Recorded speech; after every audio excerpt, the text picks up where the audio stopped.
Hello, everybody, and welcome to the Chief Architect Forum News. My name is Kevin Donovan. With me, as usual, Brice Ominski. Brice, how you doing?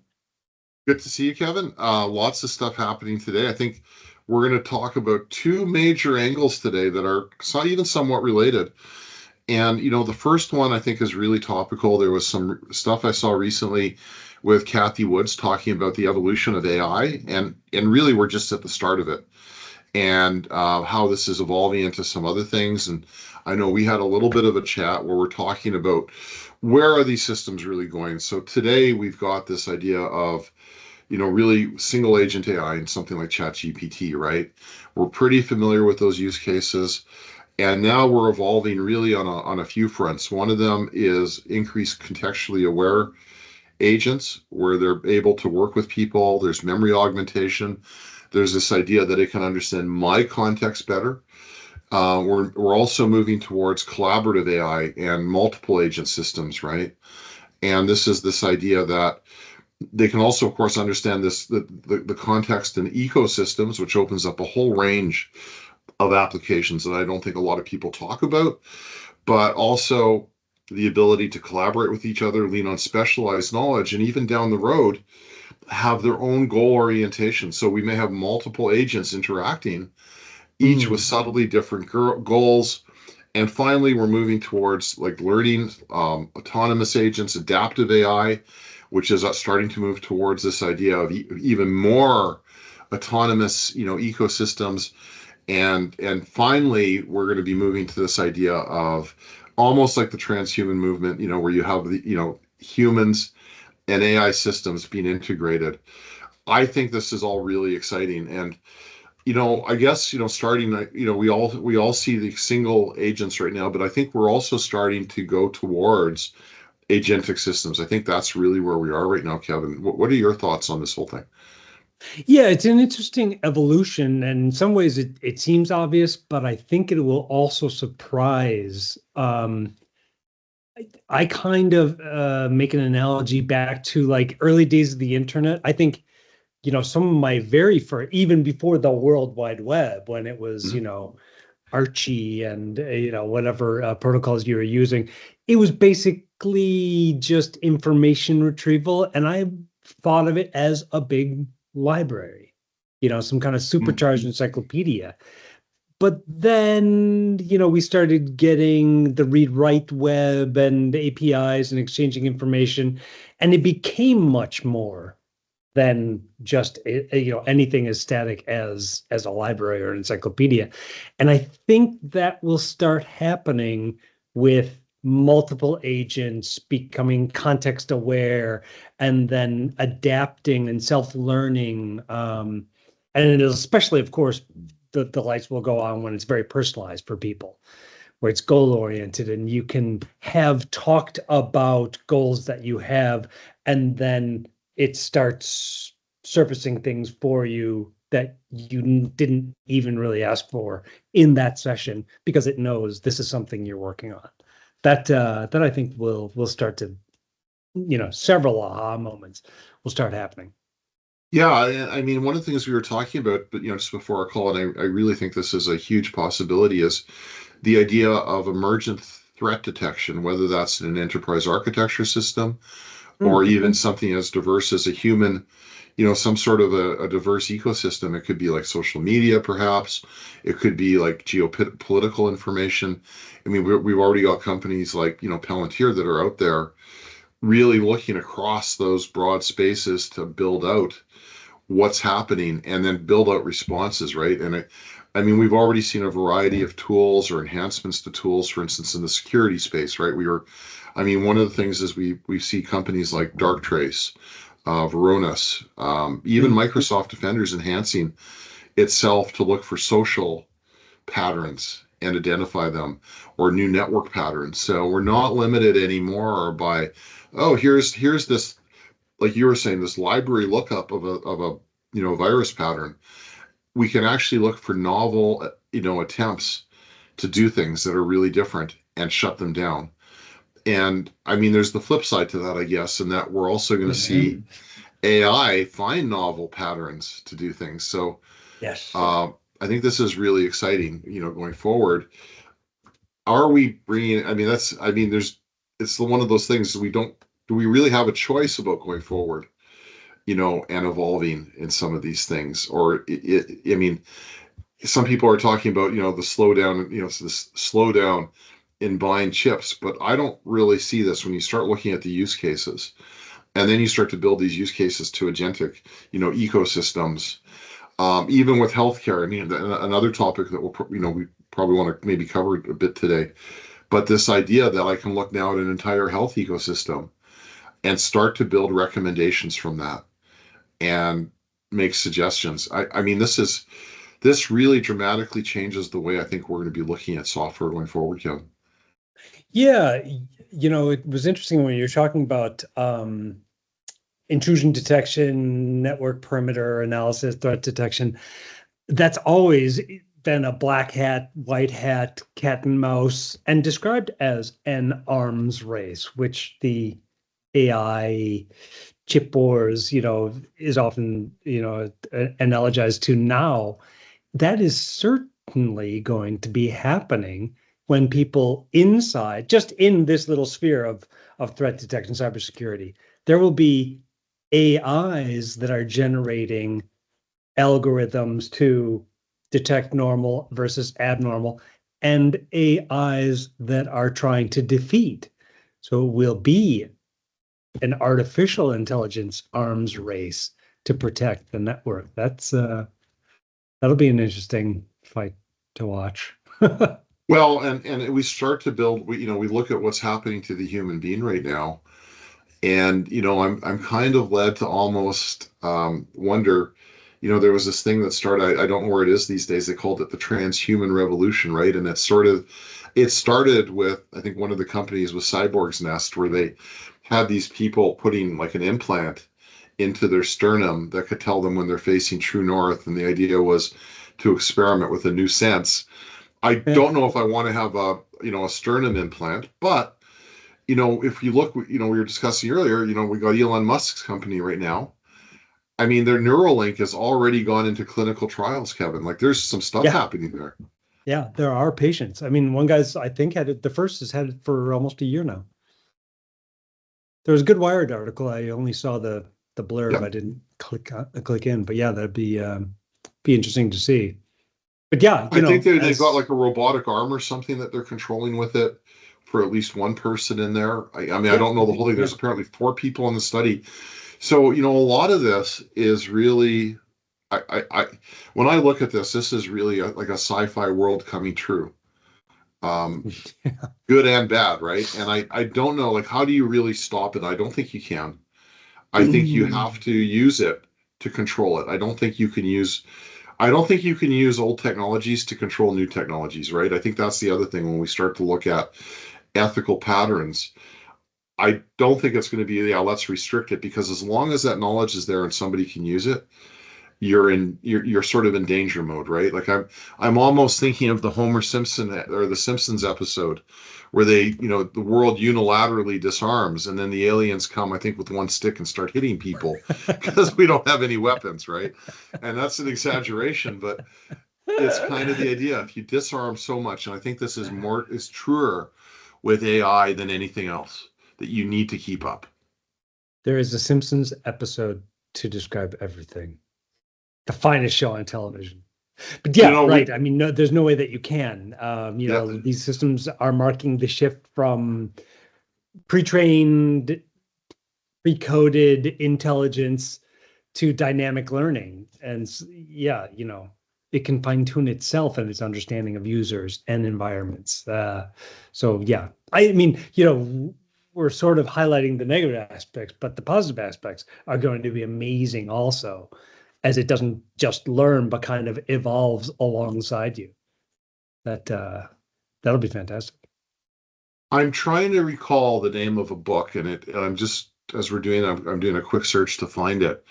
And it became really popular in some circles around, and it's a fairly new one. It's about this idea that we're moving towards kind of a service-based mentality rather than a product-based mentality. Service dominant logic, that's the name of the book. And it's by Robert Lusch and Stephen Vargo. And the idea is that as consumers, we want things that do things. And we don't want to get involved, like products don't like it. We don't want hammers anymore. We want to have things that we can use, right? The nail driven. Yeah, we want the nail driven in for us. Yes. And what this, I think we're moving towards is this coupling with business models of evolving systems that we can actually build almost dynamic business cases to help people dynamically, like, what do you want as a service as a consumer? And then it puts it together and gives you what you want. And I can see these first systems arising, in the next decade, sooner, next few years. Like, how soon do these systems come out? Or how quickly is this going to happen, do you think? What kind of services do they talk about? Have you read the book, or it's on your I list? have read the book. Okay. A great example. I don't know if this is in the book because it's been a while, but I want to take a vacation and I want an experience in the vacation. So I could talk now. I'm sort of extrapolating a bit here. I could talk to maybe an AI system about the vacation that I want, right? I want an adventure vacation in Egypt. I want to have some nice food. I want to stay at a certain type of hotel. I want this experience. And guess what? It can put everything together for me. It could probably look at other systems. I mean, that's like right now we're a little bit constrained. Well, I might go to like an Expedia, put it together. Yeah. Whereas this could truly go out and give me a unique experience for what I'm looking for. Like, maybe I want to, I don't know, maybe I want to go into King Tut's tomb and explore it and look at it, followed by a day of tennis lessons. And Yeah. it could put that together and build that. Yeah. I mean, that's a huge, I mean, even getting my head around what I could do from the imagination point of view is hard. Like to say this is what it can do. Yeah. Yeah. I mean, I think that's already there. Or let's say on its way. It's being built in. I don't know if it was stumbling across something, Yeah. to tearing down the binary, but I was using that product perplexity.ai, Okay. to do some research for a trip that we took just a little while ago. And I got down to looking at hotels, and it offered, would you like me to book that for you? I was like, yeah, go ahead. Now it failed. It couldn't. And then when I asked it, it said that I can't do bookings, but it offered it. So those are instructions that they're giving it to offer that. And it will be able to do that at some point in the future. Go to Expedia and look it up and book it for you. Who knows? That's not Well, that and I far think off. it also means a more durable set of, like, when I look at these services, I can see goods being replaced quickly by services. For instance, I may want a car that I drive, and like I'm in Winnipeg, we have some crazy winters here. So maybe for most days, I want my winter car. And so I might have a service that gives me my winter vehicle, right? I don't have to own it. Perhaps it comes down, it Yeah. drives me through what I need to do. It's a four-wheel drive, whatever I need. And then guess what? In the summer, maybe I want to, get my supercar to drive on the Yeah. roads with big potholes and dive over them and stuff, Sure. right? Yeah. Yeah. Yeah. I can't remember if I think someone, I don't know if it's Audi, has already talked about that. Like, it's a subscription, transportation as a service, and you just call them up and say, hey, I need to get to wherever, and the car arrives. One of the really interesting quotations from Service Dominant Logic, and I'd like to get your reaction to this, Kevin. It says, innovation is not so much a matter of inventing new things as it's going to be of identifying opportunities to deinstitutionalize and then reinstitutionalize practices. And so I could see almost swarms of activities. Like, I guess that's the other possibility is there's not enough people for my tennis lesson after my King Tut tomb experience. But now all of a sudden, if I got 20 people interested, I need to get an instructor maybe at a better rate, and it could recognize that. Mm-hmm. Yeah. Um, wow, there's a lot, man. This is really kind of next generation stuff. And then that brings us to the healthcare discussion. What can we do in healthcare with some of this stuff, right? Um, Yeah, it'll probably have a similar evolution from the single, no context, no memory agent, which is essentially monitoring or health tracking, all the way through to completely autonomous, doing the best things for you kinds of devices and or services, as you're hinting at. Yeah, when I look right now at the, and I say this in an affectionate way, our health vampire, Brian Johnson doing his studies, and Oh, that guy. Yeah, right, right. yeah, I mean he's in there. I mean he's got his, if you look at what he's doing, with his longevity project, the Yeah. biggest part of it that he can afford actually isn't. I mean, some of the stuff like the stem cells and that, yeah, they're pretty expensive. Don't get me wrong, but some of the other things like the monitoring that he does are crazy, right? But imagine now we have implantable monitors down the road. The AI could actually proactively point out situations and even understand and model the human dynamics in a way that we're not doing today. Like most treatment is sort of, I would call, we're in an era now of single drug treatment, where they've looked at a drug in a study, it comes out, they look at what it can do, you have a condition, they prescribe the drug, and it saves you. But we're not at a point yet where we have, say, interacting drugs or nano probes or something that can actually fix conditions. Right. Is that really that far away given this technology?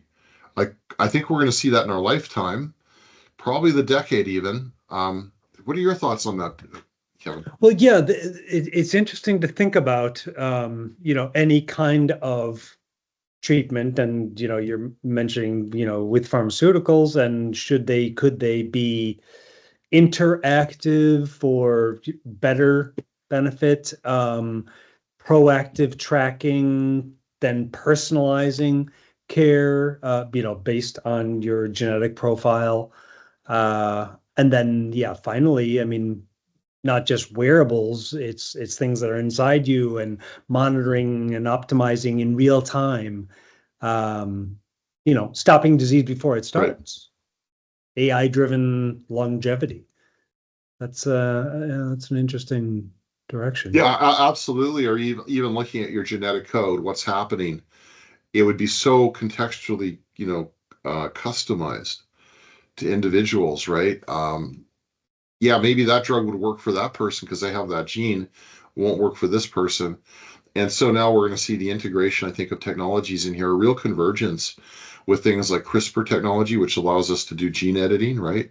Yeah. With AI monitoring. And, could we even be going to an era? And I mean, this would be kind of intense because, you'd have to rethink things like clinical trials, but an era where I could say, this is your drug treatment, Yeah, right? right. Like I can almost customize it. Yeah. Certainly, I expect that there's a group of people I call biohackers that, regardless of the trials, are gonna attempt stuff here, Yeah, right? sure. Right. But it's a question: how do we bring that to mainstream? And I don't have a good answer, but I think that's going to be a really open question. Yeah, well, and it's really interesting if there's this constant real-time monitoring and there's some kind of, proactive approach where, through gene manipulation and, very specialized targeted, I wonder if it'll get to a point where disease won't actually advance to a state where it affects your health. It'll be fought at, the cellular level, At the certainly, but cellular not the level, molecular level. AI driven regenerative, yeah, not even medicine anymore, health management. It's ongoing health management. And interesting. I think this brings up this idea, and I think we're going to, probably not yet. You heard it here first, but it's going to be this idea that these therapies will probably need to be built with something like a kill switch, so that if they don't work, if the therapy is more poisonous than the Yeah. disease, you can Mm. stop it, because we're probably going to have to, at some point, given the rapid pace of development, we need to deal with this idea of clinical trials in a different way. Like the idea that I have to wait 2 years to Yeah. do a drug trial Yeah. is becoming kind of, I think I'm going to challenge that, because knowledge itself doubles every 2 years now, roughly. I think it's at 18 months now or something. Human knowledge doubles. That means those drugs that are in clinical trials are already out of date as soon as they go into clinical trials. Yeah.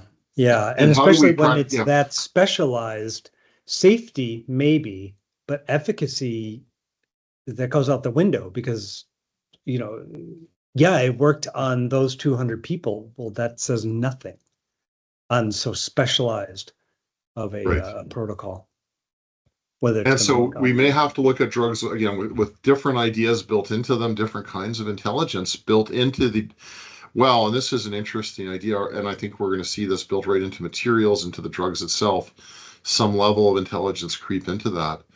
It may not be terribly sophisticated at first, and it may be how does it interact with these big data centers, right? But at some point, it's going to be here's a design, here's what I got, here's the data. Now, how do I change this? How do I change my design to help the patient? How do I? And we have that now. We have protocols right now. You go to cancer care to some extent, but they're very crude today, right? Not really using a lot of intelligence. No, yeah.